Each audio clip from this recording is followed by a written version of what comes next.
नमस्कार दोस्तों, ऋत्विक क्लासेज में आपका हार्दिक स्वागत अभिनंदन है। आज अपन करने जा रहे हैं जो आपके एसएससी जीडी में जो क्वेश्चन आए हैं उनका क्या करने वाले हैं सॉल्यूशन। ये क्वेश्चन जो आज करने जा रहे हैं एसएससी जीडी 13 फरवरी 2023 के क्वेश्चन। बात समझ में आ गई तो इन्हीं का क्या करेंगे अपन सॉल्यूशन करेंगे। बात समझ में आ गई। अपना मैथ का एक और बैच चल रहा है जिसमें अपन क्या जीरो लेवल से लेके एडवांस लेवल तक चलेंगे और साथ साथ में जो क्वेश्चन आए उनको क्या यहाँ पे सोल्व करते जाएंगे। बात समझ में आ गई। तो आपको बेसिक से पढ़ना है तो अपना क्या है मैथ की और क्लास चला रखी है उसमें पढ़ सकते हो, और अगर आपको क्वेश्चन करने हैं तो आप ये कर सकते हो। बात समझ में आ गई। क्वेश्चन अपन किस प्रकार से करेंगे, बिल्कुल इजी तरीके से करेंगे, आप सभी के क्या समझ में आ जाएगा। अगर आपको मैथ से डर लगता है तो ये क्या है, ये क्वेश्चन देखने के बाद में जो अपना कराने का तरीका बिल्कुल बेसिक से करेंगे और सभी क्या आएगा समझ में आ जाएगा। बात समझ में आ गई तो चलो अपने स्टार्ट करते हैं। मोहन और रमेश मिलकर एक काम को 6 दिन में पूरा करते हैं। बात समझ में आ गई। मोहन और रमेश नाम के दो लड़के हैं, वो एक काम को 6 दिनों में कर सकते हैं। मोहन अकेला उस काम को 10 दिन में कर सकता है। मोहन है वो अकेला उस काम को कितने दिन में कर सकता है, 10 दिन में कर सकता है। तो रमेश अकेला उस काम को कितने दिनों में कर सकता है। बात समझ में आ गई। देखो दो लड़के हैं वो एक काम करते हैं, दोनों मिलके वो 6 दिन में पूरा कर लेते हैं। बात समझ में आ गई। दोनों मिलके कितने दिन में करते हैं, 6 दिन में करते हैं। और मोहन है वो अकेला उस काम को 10 दिन में कर सकता है। तो आपको ये पूछा है मोहन कितने दिन में कर सकता है, 10 दिन में, तो रमेश उस काम को कितने दिन में कर सकता है। बात समझ में आ गई। तो चलो इसका सॉल्यूशन क्या होगा, आंसर बताओ। देखो ऑप्शन कौन सा सही होगा, आप करने की कोशिश करो, फिर इसको सोल्व करते हैं बिल्कुल इजी तरीके से। इस प्रकार से करेंगे, आप डटे रहना कि बिल्कुल जिसके मैथ समझ में नहीं आ रही है उसके भी क्या समझ में आ जाएगी। बिल्कुल इजी तरीके से करेंगे अपन। हाँ भाई, अगर आप चैनल पे नए हो तो सब्सक्राइब कर लेना, वीडियो को लाइक कर देना और शेयर कर देना। चलो तो अपन बात कर लेते हैं। आपने आंसर निकाल लिया होगा। चलो एक बार दोबारा बताऊं, मोहन और रमेश दोनों मिलकर एक काम को 6 दिन में पूरा करते हैं। बात समझ में आ गई। दोनों मिलकर 6 दिन में करते हैं। मोहन अकेला उस काम को 10 दिन में कर सकता है, तो रमेश उस काम को कितने दिन में करेगा। बिल्कुल इजी क्वेश्चन है। चलो तो बात कर लेते हैं अपन। इधर अपना मोहन प्लस रमेश दोनों मिलके क्या है 6 दिन में करते हैं। कितने दिनों में करते हैं, यहां लिख लेते हैं अपन दिन। 6 दिन में काम करते हैं दोनों मिलकर। बात समझ में आ गई। और इधर अपन लिख लेते हैं काम। क्या लिख लेते हैं, पूरा काम। काम देखो अपन ऐसा मानेंगे इन दोनों का क्या भाग चला जाए, 6 का और 10 का भाग चला जाए तो अपन मानते हैं दोनों का काम टोटल काम कितना 60 काम है। बात समझ में आ गई। मोहन और रमेश 6 दिन काम करते हैं और पूरा काम कितना है, पूरा काम है जैसे 60 काम है, 60 ईंटें लगानी है जैसे आपको, तो ये क्या करते हैं 6 दिन में क्या लगा देते हैं 60 ईंटें लगा देते हैं। बात समझ में आ गई। तो अपन ने माना है ये आप क्या है इन दोनों का क्या भाग चला जाए, ऐसी संख्या मानो 60 मान लो, 30 में जाता है तो 30 भी मान सकते हैं। तो एक दिन का काम कितना जाएगा, एक दिन का काम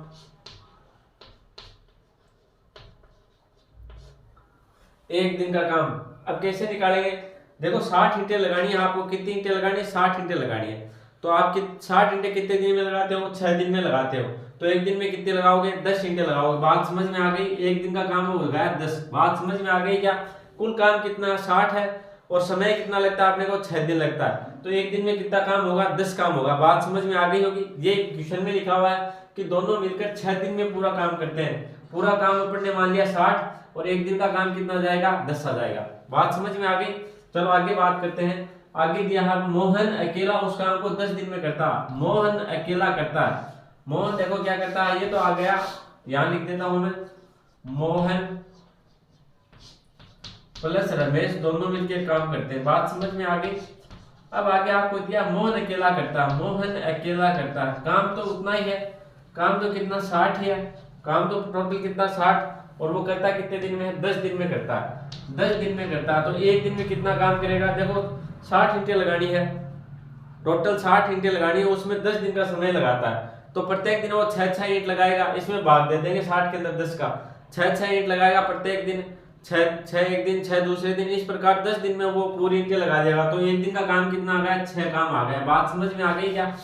रमेश मोहन का काम कितना आ गया, 6 आ गया। अब आपको पूछा है रमेश का काम कितना होगा। अब देखो दोनों मिलकर काम करते हैं 10, दोनों मिलकर 10 ईंट लगाते हैं और मोहन अकेला लगाता 6 ईंट। बात समझ में आ गई।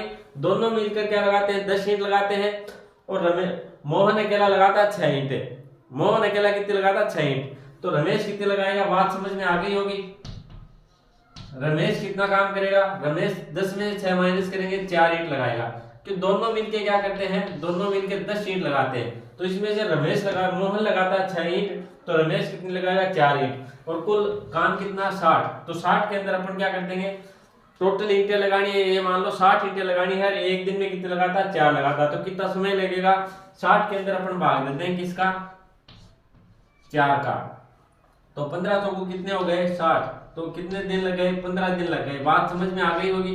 बिल्कुल इजी तरीके से बताया मैंने आपको। नहीं समझ में आया तो एक बार दोबारा देखो। इसमें दिया हुआ है 2 लड़के हैं, वो दोनों मिलके काम करते हैं। वो क्या करते हैं, 6 दिन में काम को पूरा कर देते हैं। बात समझ में आ गई। यहाँ आप काम कितना ही मान लो, कोई दिक्कत नहीं है। क्वेश्चन करने के लिए अपन ने मान लिया कि यहाँ पे ये 60 काम करते हैं। दोनों मिलकर 6 दिन में कितना काम करते हैं, 60 काम करते हैं। बात समझ में आ गई। तो एक दिन में कितना करेंगे, 10 काम करेंगे। 6 गुणा 10 बराबर क्या हो गया, 60 काम हो गया ना। टोटल काम, टोटल दिन कितने हैं, 6 है। और एक दिन का काम कितना है, 10 है। तो 60 काम कर देंगे। बात समझ में आ गई। अब आपको क्वेश्चन में क्या दिया है कि ये ही काम 10 दिन में पूरा कर देता है मोहन। ये काम क्या करता है, पूरा करने में 10 दिन का समय लगाता है। तो 60 काम को करने के लिए कितना समय लगाता है, 10 दिन का। तो एक काम के लिए कितना लग जाएगा, 6 दिन लग जाएगा। बात समझ, एक दिन में कितना काम करेगा, 6 दिन, 6 काम करेगा। एक दिन में कितना काम करेगा, 6। बात समझ में आ गई। तो टोटल दोनों तो करते हैं 10 काम करते हैं। जैसे 10 ईंटें लगाते हैं दोनों मिलके। और रमेश अकेला कितने लगाएगा, मोहन ने लगाई 6 ईंट, दोनों मिलके लगाते हैं 10 ईंट। तो रमेश लगाएगा 10 माइनस 6 बराबर 4 ईंट। बात समझ में आ गई होगी। इन दोनों का योग कितना है, 10 है। इसमें से 10 में से 6 लगा दी किसने, मोहन ने लगा दी। तो जो बाकी बची वो किसने लगाई, रमेश ने। तो रमेश ने कितनी ईंट लगाई, 4। तो रमेश एक दिन में कितने काम करता है, 4 काम करता है। टोटल काम कितने माने अपन ने, 60। तो अपन ने 60 के अंदर भाग दे दिया किसका, 4 का। तो ये कितने हो गए, 15 चौको 60। बात समझ में आ गई। 15 दिन में कितने पूरा काम कर देगा। बात समझ में आ गई होगी। देखो दिन इसको कितने लगे, 15। और 15 दिन में कितने, एक दिन में करता है 4। तो 15 चौको कितने हो गए, 60 हो गए। बात समझ में आ गई होगी। चलो तो नोट डाउन करो, फिर आगे बढ़ते हैं। बिल्कुल इसी तरीके से समझाया है मैंने। बिल्कुल आपका 30 सेकंड का क्वेश्चन भी नहीं है ये। अगर आपने ढंग से देख लिया, समझ लिया, तो ऐसे क्वेश्चन आएंगे आप फटाफट चुटकियों में कर सकते हो। ये समय तो इसलिए लगा रहा हूँ, जिसको नहीं समझ में आ रहा है मैं बिल्कुल 0 से लेके चल रहा हूँ, तो उसके भी क्या समझ में आ जाए। चलो नोट डाउन करो, फिर आगे बढ़ते हैं अपन।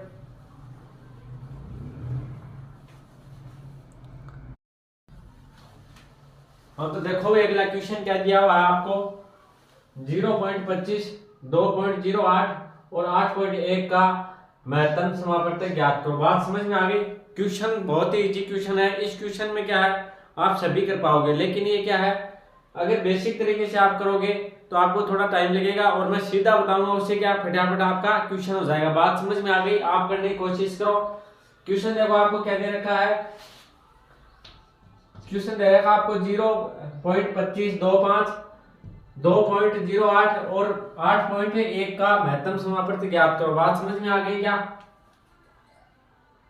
एक इसका क्या पूछा आपको, महत्तम समापवर्तक ज्ञात करो। बात समझ में आ गई। आंसर आपको क्या दे रखे हैं, 0.01, 0.02, 0.05, 0.1। तो इसमें कौन सा आएगा बताओ, देखिए। देखो आपको सबसे पहले क्या करना है, इन सभी को 100 से गुणा कर देना। बात समझ में आ गई। 0.25 को 100 से गुणा किया तो आप सभी को पता 25 आ जाएगा। इसी प्रकार इसको 2.08 को अपन 100 से गुणा करेंगे तो क्या आ जाएगा, 208 आ जाएगा। इसी प्रकार अपन ने किया इसको 8.1 को क्या गुणा किया 100 से, तो आ गया 810। बात समझ में आ गई। अब आपको क्या निकालना है, HCF महत्तम समापवर्तक। बात समझ में आ गई। तो एक तरीका तो आपका बेसिक हो गया ये वाला कि 25 के अंदर 5 का भाग दिया, 5 का भाग 5 बच जाएगा, फिर 5 का दिया 1 बच जाएगा। बात समझ में आ गई। इसी प्रकार आगे निकाल लेते हैं अपन, जैसे 208 का। और दूसरा तरीका मैं बताऊं, अपन सीधा पहले तो इसका किया, 25 का क्या होगा 5 गुणा 5, ये आपको पता है, इसके गुणनखंड हो गए 5 गुणा 5। बात समझ में आ गई। अब आगे देखो 5 का भाग इसका पहले मतलब क्या होता है, महत्तम समावर्तक। बात समझ में आ गई। इन सभी का क्या करेंगे अपन, गुणनखंड करेंगे। 2 गुणा 2 इस प्रकार से, इसका भी करेंगे 2 गुणा 3 गुणा 3 गुणा 3 गुणा 5, इसका ये हो गया। बात समझ में आ गई क्या? मैंने सीधे क्यों कर दिए, सीधे मैंने इसलिए कर दिए, देखो बताऊं आपको, 3 3 कितने हो गए, 9 9 3 27 27 3 81 81 तो हो गए। 81 को गुणा करेंगे 10 से, तो 10 किससे आएगा, 2 गुणा 5, ये क्या हो गया, इसका सीधा हो गया। बात समझ में आ गई होगी। इस प्रकार से टुकड़े करेंगे और इन टुकड़ों में से जो कॉमन आएगा, जो भी कॉमन आएगा सभी का, वो क्या हो जाएगा, HCF हो जाएगा। बात समझ में आ गई, महत्तम समावर्तक हो जाएगा। बात समझ में आ गई क्या? तो देखो इसके अंदर क्या है, 5 इसके अंदर है, इसके अंदर 5 का भाग जाता है क्या? आपको सीधा करने का तरीका बता रहा हूँ, टुकड़े तो आप करके देख लेना, और सीधे करने का तरीका ये बता रहा हूँ। आपने इसके टुकड़े कर दिए, इसके आगे 5 गुणा 5, अब 5 का भाग इसमें जा रहा है क्या? नहीं जा रहा। 2 से 8 में 5 का भाग नहीं जाता, 208 में नहीं जाता, इसके अंदर जाता। तो अगर एक में भी भाग नहीं जाता, टुकड़े इसके अंदर क्या है, 5 गुणा 5, तो अपना HCF क्या आएगा, महत्तम समावर्तक क्या आएगा, अधिक से अधिक अपना क्या आ सकता है, 25 आएगा। या तो 5 आएगा या फिर क्या आएगा, 25 आएगा। बात समझ में आ गई क्या? या तो 5 आएगा या 25 आएगा या फिर 1 आएगा। तो इसमें 5 क्यों नहीं आएगा, 5 इसमें नहीं है, क्योंकि 208 में 5 का भाग नहीं जाता, इसके अंदर तो 5 का भाग जाता, तो इसमें नहीं जाता। HCF का मतलब तीनों गुणनखंड, तीनों के अंदर क्या है, गुणनखंड होना चाहिए। तो 5 इसके अंदर नहीं आ रहा, 5 नहीं आ रहा, तो इसका HCF सीधा सीधा क्या हो जाएगा, इसका HCF हो गया 1 हो गया। बात समझ में आ गई। HCF का मतलब यह हो गया कि वह बड़ी से बड़ी संख्या जिसका इन तीनों में भाग जाए, वह बड़ी से बड़ी संख्या जिसका क्या है, इन तीनों में भाग जाए। तो इसके अंदर तो देखो 2 का भी नहीं जाता, 3 का भी नहीं जाता, सीधा किसका जाएगा, 5 का भाग जाएगा। इसके अंदर 5 का जा रहा है, इसके अंदर, लेकिन इसके अंदर 5 का भाग है, नहीं जा रहा। बात समझ में आ गई। 5 का नहीं जा रहा, तो अपन ने अगर तीनों के अंदर भाग नहीं जा रहा, तो इसका मतलब क्या हुआ, HCF हो गया 1 हो गया। बात सीधी सीधी बात यही हो गई। और आप चाहो तो इनके क्या टुकड़े कर सकते हो, इसके टुकड़े कर सकते हो आप। 2 गुणा 13, देखो 13 दूनी 26, 26 दूनी 52, 52 दूनी 104, 104 दूनी कितने हो गए, 208 हो गए। तो इसमें देखो 5 है क्या, 5 सिर्फ इसमें है और इसके अंदर है। इसमें 5 है क्या, इसमें 5 नहीं है। 2 देखो, 2 इसके अंदर नहीं है, इसके अंदर 13 भी नहीं है, किसी के अंदर 3 इसमें भी नहीं है, इसमें भी नहीं है। तो इसका HCF क्या हो गया, कॉमन क्या आ रहा है, फैक्टर, कॉमन फैक्टर इसका आ रहा है 1 आ रहा है। बात समझ में आ गई। तो HCF हो गया 1। अब अपन ने क्या किया था, 100 से गुणा किया था इसको इजी करने के लिए, तो इसको क्या कर देंगे, 100 का वापस भाग दे देंगे। 100 का वापस भाग दिया तो क्या हो जाएगा, 0.01, ये क्या हो जाएगा आपका आंसर। बात समझ में आ गई होगी। ऑप्शन होगा ए सही। आपको सीधा ये देखना है, इसके एक के फैक्टर कर लेने, किसी के भी सीधा तरीका ये होगा, जैसे अपने 25 के फैक्टर कर लिए। अब 25 के सभी फैक्टरों का अपन भाग दे के देखेंगे। जैसे यहाँ पे 2 आता, तो 2 का भी भाग दे के देखते सभी में जाता है कि नहीं जाता। सभी में जाता तो एक तो 2 का ऐड कर लेते, फिर देखते 5 का भाग जाता है कि सभी में, तो फिर 5 को ले लेते, इस प्रकार करते। लेकिन अपन ने क्या किया, 5 का भाग दिया इसके अंदर, तो 5 का भाग इसमें नहीं जा रहा, तो इसको छोड़ दिया। अगली संख्या भी क्या, 5, तो दोबारा भाग देने की जरूरत है ही नहीं। बात समझ में आ गई। तो HCF क्या होगा, अधिकतम तो ये हो जाएगा 25 हो जाएगा, और न्यूनतम क्या हो सकता है, 1 हो सकता है। बात समझ में आ गई होगी। तो देखो इसके अंदर 5 का भाग नहीं गया, तो अपने पास है क्या, 5 ही है, तो HCF क्या हो जाएगा आपका, 1 हो जाएगा। बात समझ में आ गई होगी। कॉमन आपको कुछ ही नहीं मिले तो HCF क्या आएगा, 1 आएगा। 1 का भाग इसमें भी जाता है, इसमें भी जाता है, इसमें भी जाता है। तो बड़ी से बड़ी वह संख्या कौन सी है, 1 है, जिसका इन तीनों के अंदर भाग जाए। बात समझ में आ गई होगी। नोट डाउन करो, फिर आगे बढ़ते हैं अपन।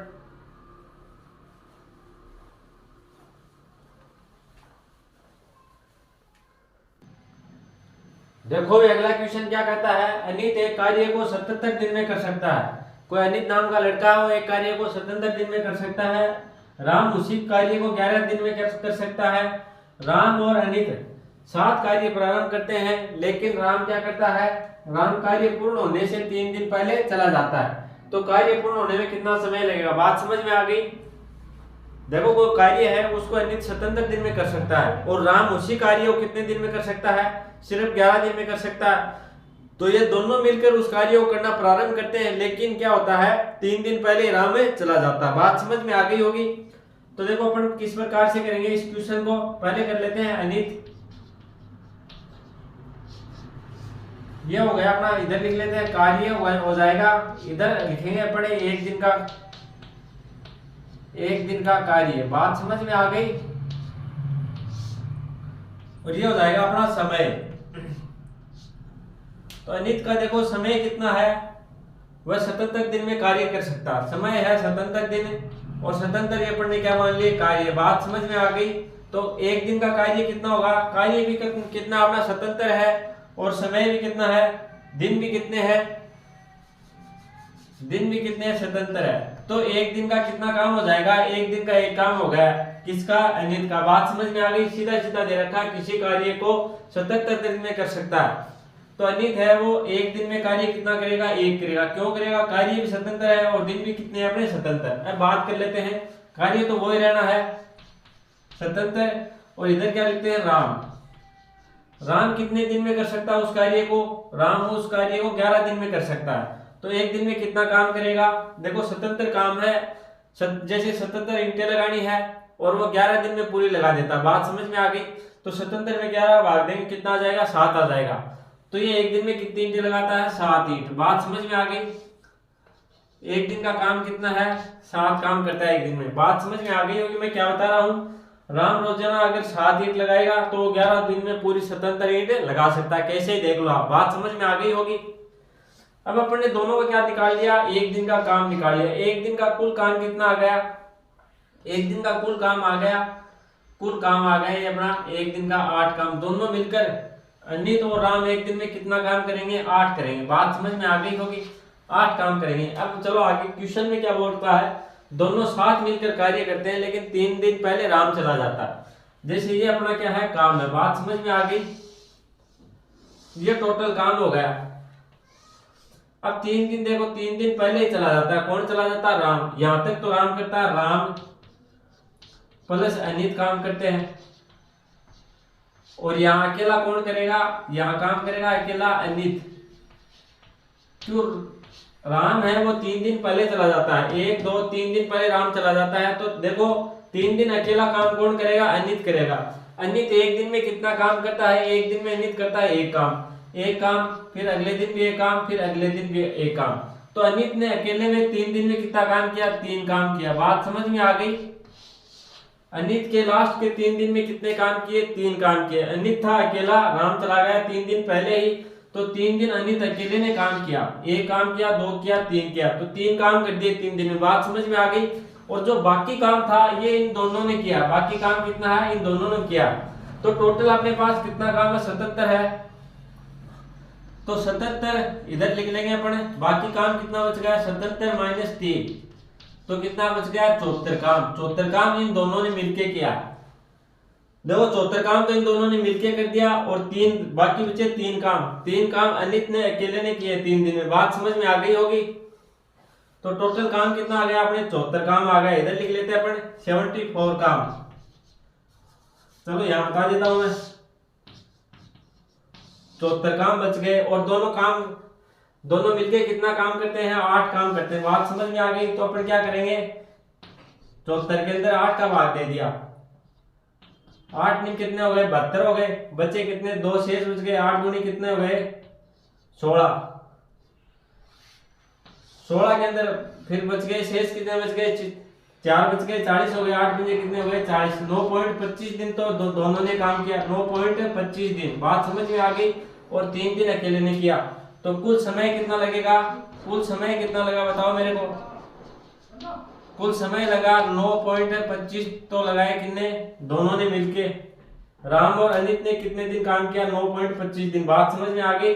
और 3 दिन अनित ने अकेले ने किया, तो प्लस क्या कर देंगे 3, तो ये अपने आ जाएगा 12.25 दिन। बात समझ में आ गई होगी। देखो बिल्कुल बेसिक से बताया मैंने, एक बार मैं दोबारा बता दूं आपको क्या क्या है। मैंने यहाँ पे लिख रखा है, अनित ने 77 दिन में कितने काम, पूरा काम कर दिया। कोई काम था तो अनित ने क्या 77 दिन में उसको पूरा कर सकता। फिर क्या बताया आगे, राम उस कार्य को 11 दिन में पूरा कर सकता। उसी कार्य को राम है वो 11 दिन में पूरा कर सकता। लेकिन क्या बताया, राम और अनित ने दोनों ने साथ मिलकर कार्य प्रारंभ किया, और 3 दिन पहले राम चला गया। बात समझ में आ गई।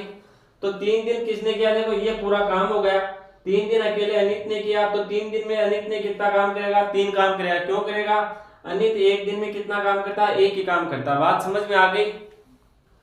तो 3 दिन का काम कितना हो गया? 3। अब बाकी शेष काम कितना बच गया? 74 काम बच गया अपने पास। 74 काम बच गया। इधर शेष कितना बच गया? 74 काम बच गया। और ये दोनों ने मिलके किया, तो दोनों मिलके एक दिन में कितना काम करते हैं? एक काम तो करता है अनित, 7 काम क्या करता है? राम। दोनों मिलके कितना काम करते हैं? 8 काम करते हैं। तो 74 काम है और दोनों एक दिन में करते हैं 8 काम, और कुल काम कितना? 74। तो अपन ने क्या है, 74 के अंदर 8 का भाग दिया, तो अपने पास क्या आ गए? दिन आ गए। बात समझ में आ गई? तो कितने आ गए? 9.25 दिन आ गए। 9.25 दिन आ गए। बात समझ में आ गई? कुल समय पूछा है तो 9.25 दिन तो दोनों ने मिलकर किया, राम और अनित ने, और 3 दिन राम अकेले ने किया। तो कुल समय कितना आ जाएगा? 12.25 दिन। बात समझ में आ गई होगी? चलो नोट डाउन करो भाई। क्वेश्चन थोड़ा सा क्या है, बड़ा है, बाकी क्या अगर आपने समझ लिया तो बहुत इजी क्वेश्चन है।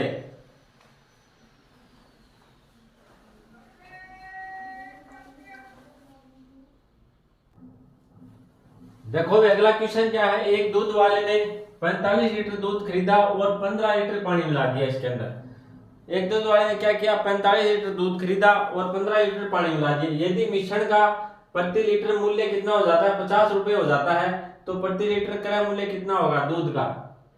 देखो क्या पूछा है। एक दूध वाला था, उसने 45 लीटर तो दूध खरीद लिया, उसके अंदर क्या मिला दिया? 15 लीटर पानी मिला दिया। पानी मिलाने के बाद इनका उसका भाव क्या हो जाता है? 50 रुपए प्रति लीटर हो जाता है। जो मिश्रण होता है 45 दूध का और 15 पानी का, इन दोनों का भाव क्या हो जाता है? 50 रुपए हो जाता है। बात समझ में? 50 रुपए प्रति लीटर हो जाता है। बात समझ में आ गई आपके? तो प्रति लीटर क्रय मूल्य कितना होगा दूध का? प्रति लीटर दूध, यहाँ पे क्या होगा? दूध का क्रय मूल्य,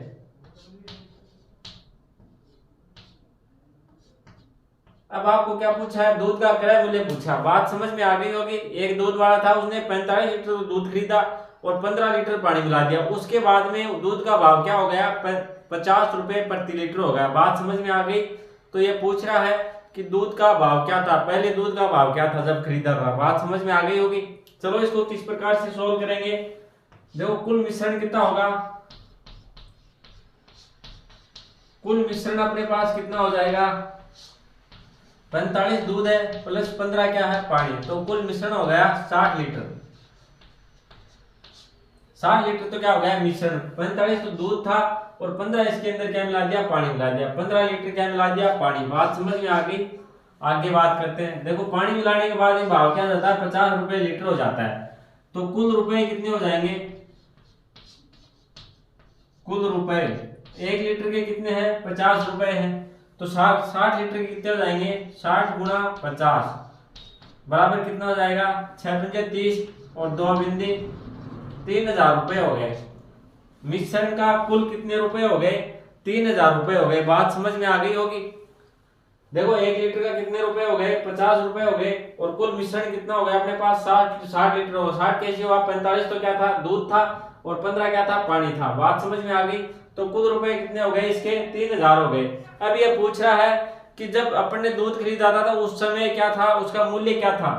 तो देखो पानी तो क्या है? निःशुल्क है, पानी के कोई पैसे नहीं है। तो अपने पास दूध कितना है? 45 लीटर और रुपए कितने लगे उसके? 3000। तो अपन क्या करेंगे?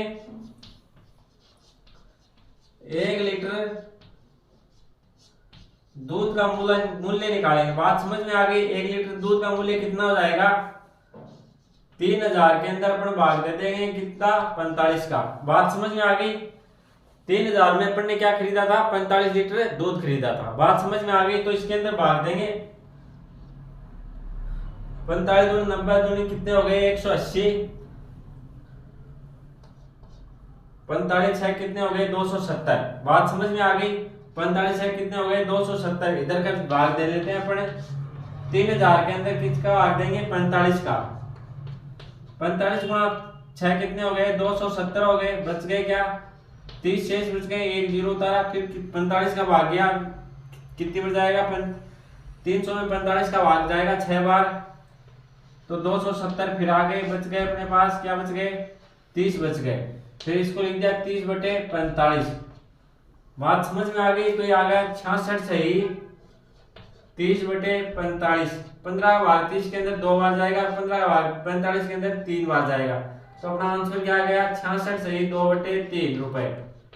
तो ये क्या था इसका प्रारंभिक मूल्य दूध का या वास्तविक मूल्य या इसका क्रय मूल्य क्या हो गया 66 सही 2/3 रुपए हो गया। बात समझ में आ गई होगी। एक बार दोबारा देखो, एक दूध वाले ने 45 लीटर दूध खरीदा और 15 लीटर पानी मिला दिया, तो कुल मिश्रण कितना हो गया 60 लीटर हो गया। फिर ये बता रहा है कि इस मिश्रण का भाव क्या हो जाता है। अब भाव पानी मिलाने के बाद भाव क्या हो जाता है 50 रुपए प्रति लीटर। तो कुल रुपए कितने लगे इसके 3000 रुपए लगे। बात समझ में आ गई। तो ये पूछ रहा है कि पानी मिलाने के बाद में इसके भाव रुपए कितने हो गए 3000 रुपए हो गए। तो इसने शुरू में कितने रुपए में खरीदा था, तो उसके रुपए कितने लगे थे 3000, और 3000 रुपए में दूध कितना आया था 45 लीटर। तो 1 लीटर का मूल्य निकालने के लिए अपन ने क्या करेंगे 3000 के अंदर 45 का भाग दे दिया, तो 1 लीटर का मूल्य आ गया 66 सही 2/3 रुपए। नोट डाउन करो, फिर आगे बढ़ते हैं अपन।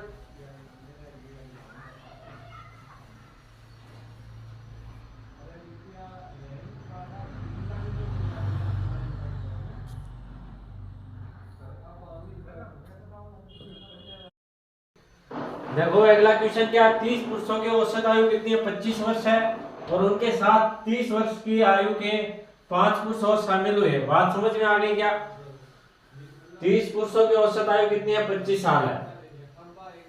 इनके साथ 30 वर्ष के औसत आयु के 5 पुरुष और शामिल हुए, तो सभी पुरुषों की एक साथ औसत आयु कितनी होगी।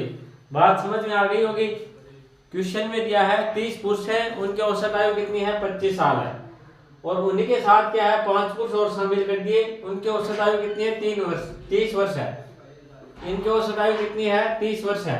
अब आपको पूछा है इन सभी की एक साथ औसत आयु ज्ञात करो। बात समझ में आ गई क्या। तो देखो किस प्रकार से करेंगे, पहले इनके अपन क्या कुल आयु ज्ञात कर लेंगे। पुरुष कितने हैं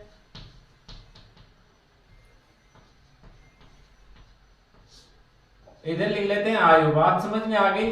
अब देखो 30 पुरुष है और औसत आयु इनकी कितनी है 25 साल। इधर आ जाएगी कुल आयु। कुल आयु कितनी हो जाएगी 750 25 75 10 750 हो गई। अब आगे बात करते हैं 30 वर्ष की औसत आयु के 5 पुरुष और शामिल कर दिए। पुरुष कितने हैं 5 और औसत आयु इनकी कितनी है 30 वर्ष। तो इनकी कुल आयु कितनी हो जाएगी 5 3 15 150। बात समझ में आ गई। कुल आयु देखो कितनी हो गई 0 5 2 10 7 की 1 7 1 8 9 900 वर्ष हो गई। ये कितने पुरुषों के हो गए, कुल पुरुष कितने हो गए 35 हो गए। बात समझ में आ गई। कुल पुरुष कितने हो गए 35 और कुल आयु कितनी हो गई 900 वर्ष। बात समझ में आ गई। अब देखो इन सभी की क्या निकालनी है औसत आयु निकालनी।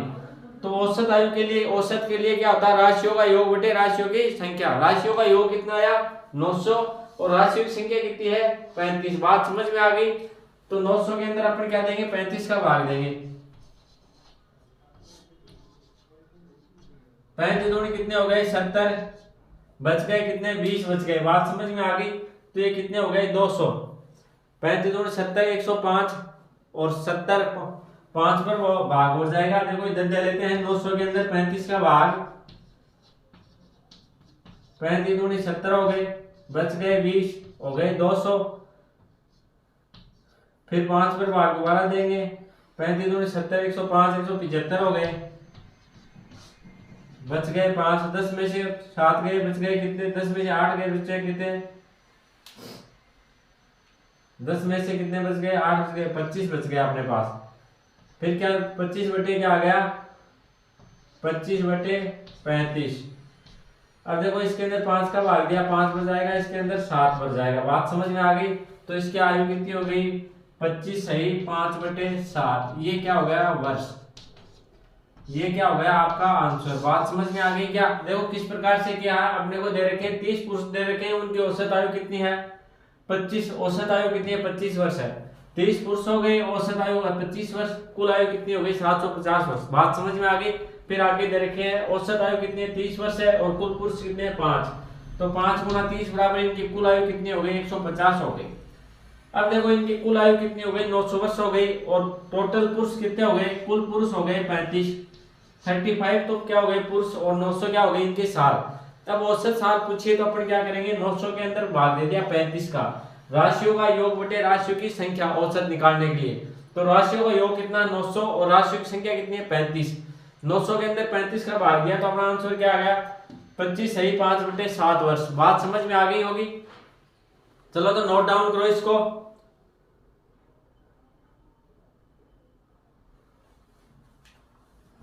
चलो तो भाई आज के लिए इतना ही। अगर आपको वीडियो अच्छा लगे तो लाइक कर देना, शेयर कर देना, और अगर आप चैनल पे नए हो तो सब्सक्राइब जरूर कर लेना। धन्यवाद।